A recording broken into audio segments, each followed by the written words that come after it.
HUF के through आप अपना टैक्स बचा सकते हैं। एचयूएफ मतलब हिंदू अनडिवाइडेड फैमिली। ये बिल्कुल सीधा रूल है, जितने ज्यादा टैक्स पेयर परिवार में होंगे उतना ज्यादा आप टैक्स सेविंग कर पाएंगे।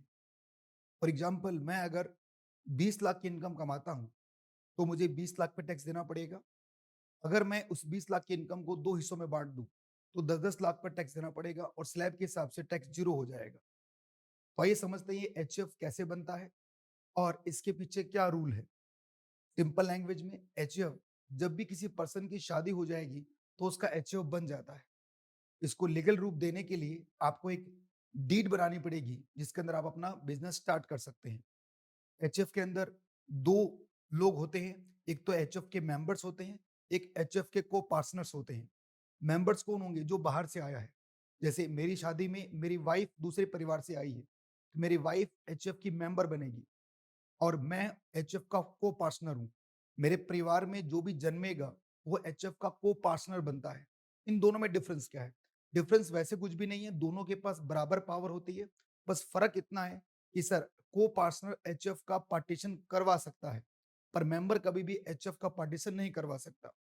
हमारे दिमाग में एक मिथ रहती है कि सर, एक महिला कभी एचएफ का पार्ट नहीं बन सकती। ये गलत है।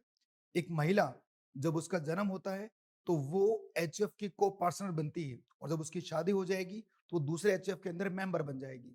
मतलब एक महिला जो होगी वो एचएफ में दो रोल प्ले कर सकती है। अपने पिता के एचएफ में वो को पार्टनर बन सकती है और अपने हस्बैंड के एचएफ के अंदर वो मेंबर बन के काम करती है। तो जितनी भी इनकम आप कमाओगे तो उसे एचएफ में डाइवर्ट कर लीजिए ताकि आप क्या कर सके, अपनी इनकम के टुकड़े कर सके।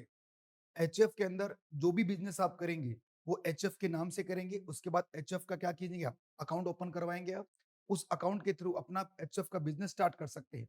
देखिए, अगर मैं मेरे बेटे की बात करूं तो मेरा बेटा जब तक 18 साल का नहीं हो जाएगा मैं उसके नाम से बिजनेस स्टार्ट नहीं कर सकता। पर एचएफ पहले ही दिन क्या है, आप एचएफ से बिजनेस स्टार्ट कर सकते हैं। तो आपको वेट नहीं करना है, एचएफ के थ्रू अपना बिजनेस आप स्टार्ट कर सकते हैं और आपका एचएफ का जो टैक्स रेट रहेगा वो भी सेम इंडिविजुअल का रहेगा। मतलब एचएफ को भी स्लैब के हिसाब से टैक्स देना पड़ता है। तो अगली बार जब भी आप टैक्स पे कर रहे हैं, आप टैक्स प्लानिंग का सोच रहे हैं, तो एचएफ को दिमाग में रखिए। Thank you.